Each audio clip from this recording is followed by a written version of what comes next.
오늘도 우리 기뻐하는 교회 예배 함께 하신 여러분들을 주님의 이름으로 환영하고 축복합니다. 우리 옆에 계신 분들과 인사하겠습니다. 하나님이 우리와 함께 하십니다. 이렇게 인사하겠습니다.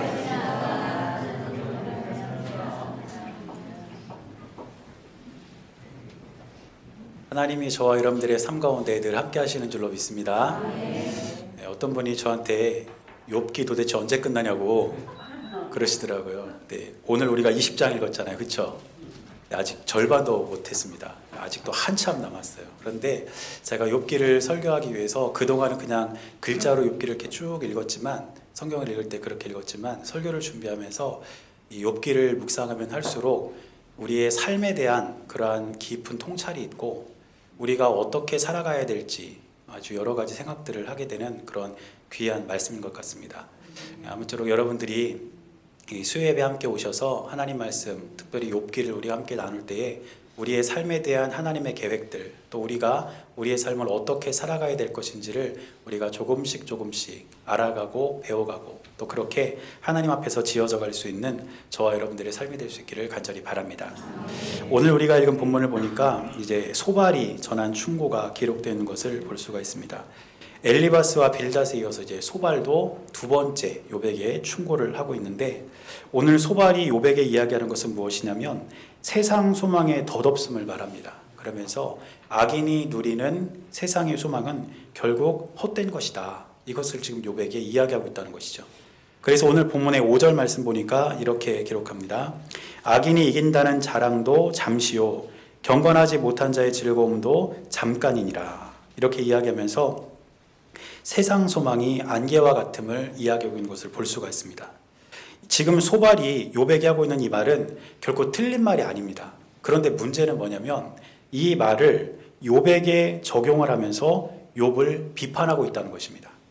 하나님께서 저와 여러분들에게 주시는 귀한 말씀과 귀한 교훈은 나 자신에게 그것을 적용해서 내 삶을 돌아보고, 내 삶이 하나님 앞에서 조금 더 진실하고 아름다운 삶으로 그렇게 지어져 갈 수 있도록 우리가 말씀을 우리 삶의 거울 삼아야 하는데, 우리도 역시 때로는 소발과 다르지 않게 하나님 말씀을 다른 사람들에게만 적용시키면서 상대방에게 잘해야 된다고 충고하고 있다는 것입니다. 제가 늘 제 마음 가운데 담고 살아가고 있는 여러 가지 그런 생각들 중에 하나가 뭐냐면, 나에게는 엄격하게, 남에게는 관대하게, 이게 제가 늘 생각하면서 살아가는 그러한 삶의 동기 중에 하나입니다. 나에게는 엄격하게 대하고 상대방에게는 좀 관대하게 이렇게 대해야 된다는 것이죠. 그런데 우리는 때로 이거를 거꾸로 적용해요. 나한테는 너무너무 관대하게 대해요. 나는 뭘 해도 괜찮고 나는 어떻게 해도 상관없어요. 근데 상대방은 어떻게 합니까? 상대방은 엄격하게. 그래서 무엇이든지 상대방에게 이야기하고 충고하고 그 사람에게 지적하면서 그 사람의 마음에 때로는 상처를 줄 때가 있다는 것입니다. 지금 소발이 그런 모습을 욥에게 보이고 있다는 것입니다. 소발이 이야기하고 있는 말 한마디 한마디는 절대 틀린 말이 아닙니다. 그런데 소발은 그 말을 자신에게 먼저 적용하고 자신이 먼저 하나님 앞에서 바로 서기를 노력을 해야 되는데, 소발은 그 맞는 말임에도 불구하고 그것을 욥에게 적용시키면서 오히려 욥을 비판하고 욥에게 충고하고 지적하고 있으면서 욥에게 상처를 주었다는 것입니다. 그래서 저는 오늘 이 본문을 통해서 안개와도 같은 세상 소망이 무엇일까, 그리고 그것을 우리가 한번 살펴보면서 우리가 세상 소망 대신 예수 그리스도를 붙잡고 승리하는 삶을 살아갈 수 있도록 우리의 삶을 그렇게 갖고 갈 수 있는 저와 여러분들의 삶이 될 수 있기를 간절히 바랍니다. 그렇다면 안개와 같은 세상 소망 중에 첫 번째는 무엇일까요? 첫 번째는 명예입니다. 소발이 말하는 명예는 무엇이냐면 악인이 추구하는 명예는 덧없다는 것입니다. 그래서 오늘 본문의 6절과 7절 말씀을 보니까 소발이 이렇게 말합니다. 그 존귀함이 하늘에 닿고 그 머리가 구름에 미칠지라도 자기의 똥처럼 영원히 망할 것이라. 그를 본 자가 이르기를 그가 어디 있느냐 하리라. 지금 소발이 말하는 것과 같이 세상의 많은 사람들은 명예를 얻기 위해서 그 명예를 굉장히 많이 추구합니다. 그리고 그것을 위해서 때로는 옳지 않은 방법까지 선택하면서 그 명예를 갖기 위해서 애쓴다는 것입니다. 그렇지만 소발이 지금 이야기하는 것은 무엇이냐면 세상 속에서 찾는 명예는 배설물과 같다는 거예요. 그런데 소발이 지금 이 이야기를 하면서 그 명예가 배설물과 같다는 것이 무엇을 의미하는 것일까요? 예전에 고대 시대에서는 이제 불을 피우는 연료로 사람이나 동물의 배설물을 사용했다고 합니다. 왜냐하면 그 배설물을 이제 굳게 놔두어 가지고 그걸 연료로 쓰면 그게 이렇게 오래 탄다고 그래요. 그러니까 동물이든 사람이든 그 배설물을 이제 굳을 때까지 기다렸다가 그거를 연료로 쓰는데, 어쨌든 그것이 불에 붙으면 결국에는 사라져 버리는 것 아닙니까? 그래서 그런 상황 속에서 그 연료로 쓴 배설물이 사라지는 것을 보면서 명예도 이와 같이 사라지고 마는 것이다, 이렇게 이야기를 하고 있는 것입니다. 또 옳지 못한 방법으로 얻은 명예는 배설물과 같이 악취가 나고 더러운 것이다라는 것을 지금 소발은 이야기하고 있다는 것입니다. 그래서 세상 속에서 찾는 명예, 잘못된 방법으로 얻고자 하는 그 명예는 안개와도 같은 세상 소망의 한 부분이며, 그것은 결국 사라지고 마는 것임을 우리가 기억해야 한다는 것입니다. 따라서 저와 여러분들은 우리가 세상 속에서 얻게 되는 명예를 추구하기보다 예수 그리스도의 자녀가 되었다는 사실이 우리에게 더 큰 자랑이 되기를 원하고 우리에게 더 큰 기쁨이 되기를 간절히 바랍니다. 대표적인 사람이 사도 바울 아니겠습니까? 사도 바울은 빌립보서 3장 8절에 보니까 예수 그리스도를 아는 지식이 너무너무 고상하기 때문에 지금까지 자기가 가지고 있었던 지식과 명예와 모든 것들을 다 배설물과 같이 버렸다, 이렇게 고백하고 있습니다. 그 모든 것이 세상 소망으로 가졌던 그 명예가 사도 바울에게 있어서도 참 중요했었지만, 예수 그리스도를 알고 나니까, 예수 그리스도를 만나고 나니까 지금까지 내가 갖고 있었던 명예와 지식과 권세는 아무것도 아니라는 것을 깨닫게 되었던 것입니다. 그러므로 저와 여러분들 역시 우리가 이 세상 속에서 때로는 옳지 않은 방법을 사용하면서까지 명예를 얻고자, 권세를 얻고자 노력하고 애쓰기보다 내가 예수 그리스도의 자녀가 되었음을, 구원받은 하나님의 자녀가 되었음을 더 자랑스럽게 여기고 기쁘게 여길 수 있는 저와 여러분들의 삶이 될 수 있기를 바랍니다. 그리고 그러한 삶의 마음과 태도가 우리의 일상 속에서도 드러날 수 있게 되시기를 주님의 이름으로 간절히 축원합니다. 아주 오래전에 제가 어떤 글에서 읽은 내용인데 2007년도인가 그래요. 그러니까 10년도 더 된 이야기죠. 근데 그게 어떤 내용이냐면, 서울교대 수학교육과에 배종수 교수님이라는 분이 계셨습니다. 그러니까 그 교대의 수학교육과 교수면 세상적으로도 아주 큰 명예 아닐까요? 그런데 이 교수님의 명함은 굉장히 독특했다고 그래요. 이제 교수님이 사람들하고 이제 이렇게 교제를 하거나 또 소개를 받거나 하면 이제 명함을 이렇게 건네주는데, 그 명함에는 어떻게 되어 있었냐면, 사랑의 교회 초등부 교사 배종수 집사, 이렇게 되어 있어요. 그리고 그 명함 맨 밑에 아주 작은 글씨로 서울교대 수학교육과 배종수, 이렇게 써놨다는 거예요. 그러니까 자신이 교수라는 세상의 명예를 갖고 있지만 그것보다 더 귀하고 값진 것은 내가 교회에서 아이들을 가르치는 교사고 집사라는 것, 내가 그리스도인이라는 것, 그것이 세상 명예보다 이분에게는 훨씬 더 중요했던 것입니다. 저와 여러분들의 삶에도 이런 은혜가 있기를 바랍니다.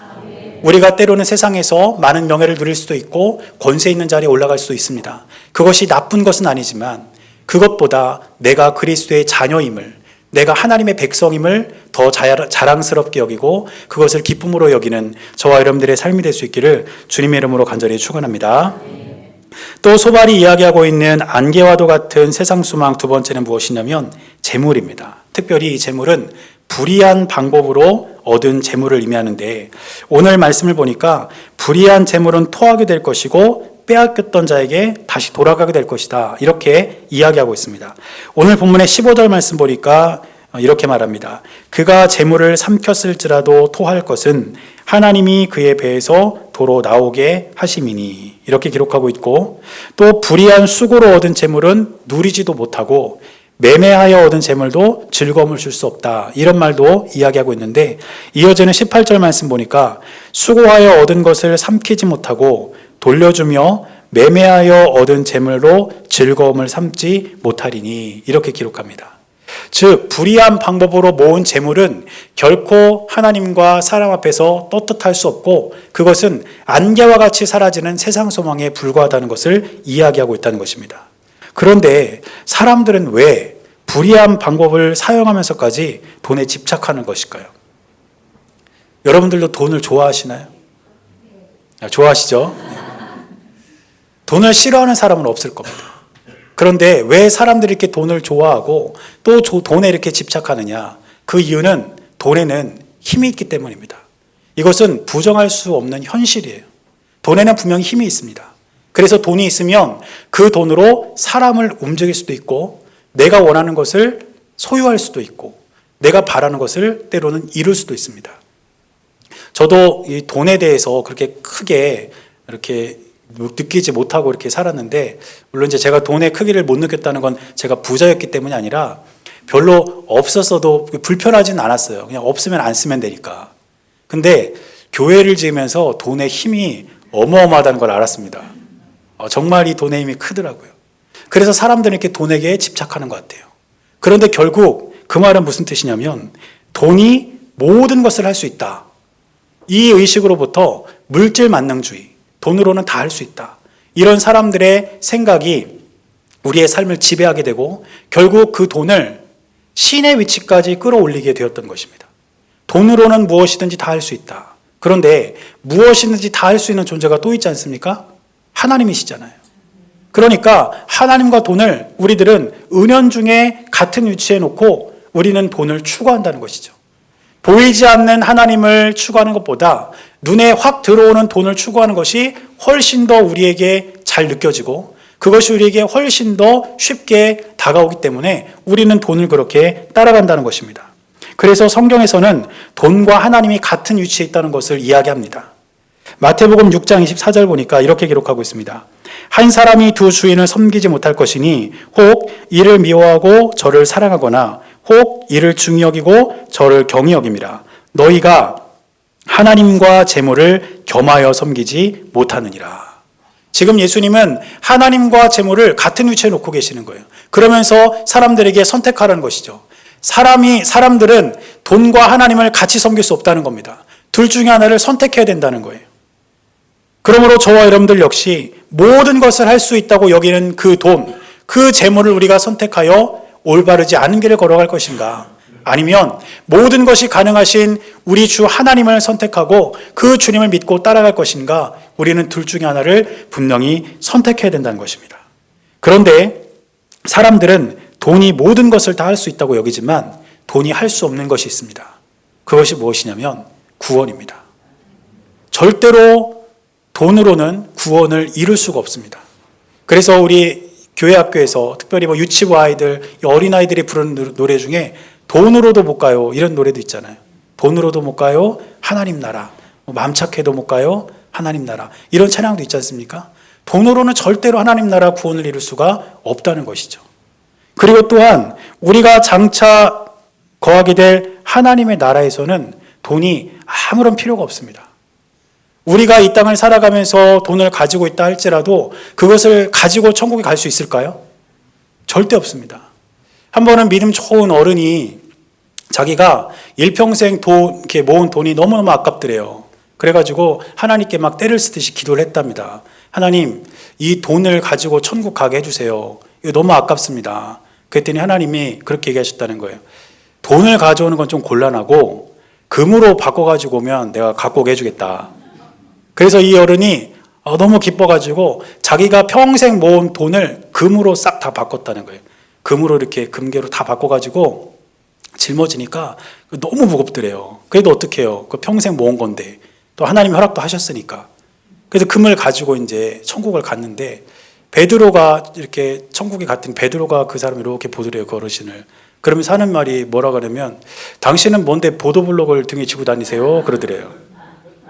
무슨 말인지 모르시는 것 같은데 천국에는 보도블록이 다 금으로 돼 있더라는 거예요. 그러니까 물론 지어낸 얘기겠죠. 지어낸 얘기일 텐데 하나님 나라에서는 돈이나 재물이 쓸데가 없다는 거예요.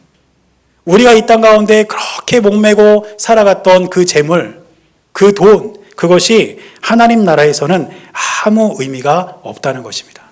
그러므로 우리가 이 땅에서 때로는 불의한 방법으로까지 사용하면서 돈을 모으고자 하고 재물을 갖고자 한다면 우리는 그것이 안개와도 같이 사라지는 세상 소망임을 분명히 기억해야 될 줄로 믿습니다. 그러면 돈을 대하는, 재물을 대한 우리의 태도는 어때야 될까요? 첫째는 재물보다 하나님을 더 의지하는 저와 여러분들의 삶이 될 수 있기를 주님의 이름으로 축원합니다. 우리가 이 땅을 살아가면서 돈을 의지할 때가 생각보다 많습니다. 그래서 때로는 그 돈을 의지하면서 내가 무슨 일이 생기면, 내가 무엇이 필요하면 이 돈을 써야지, 그 마음이 역시 재물을 의지하는 마음 아니겠습니까?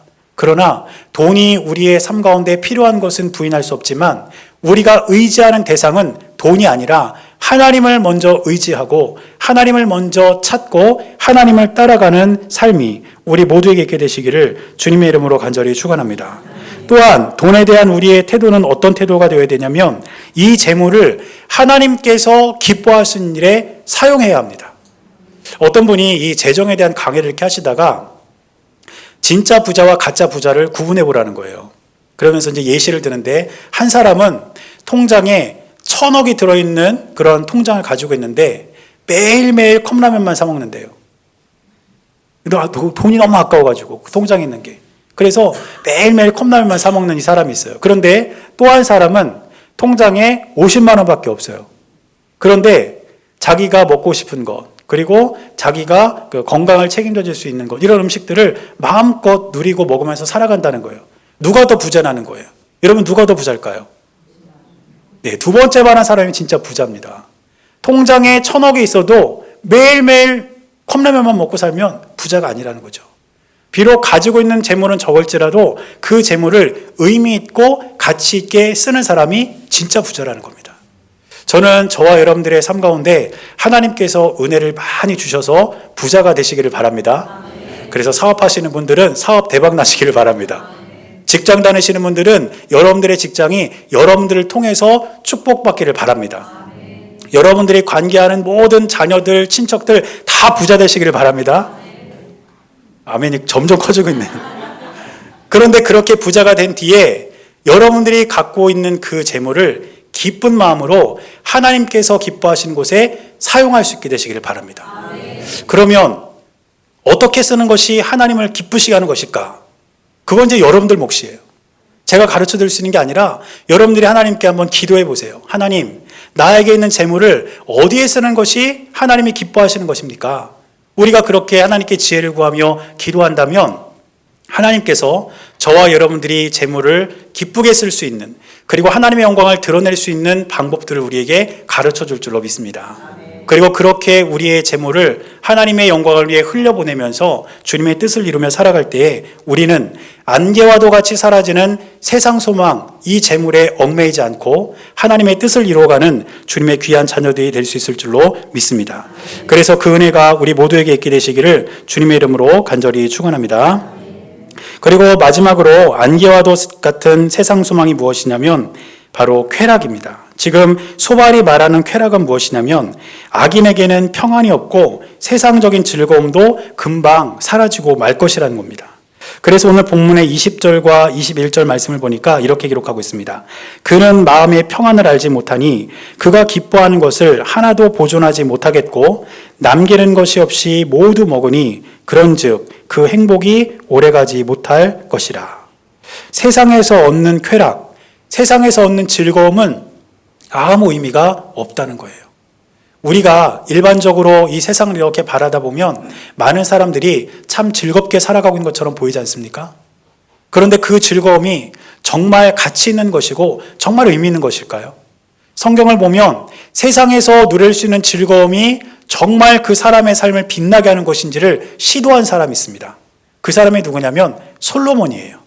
솔로몬이 지은 전도서 2장 1절 이하의 말씀을 보면 솔로몬은 실험을 한 가지 시작하는데 어떤 실험을 하냐면 무엇이 나를 즐겁게 할 수 있을까?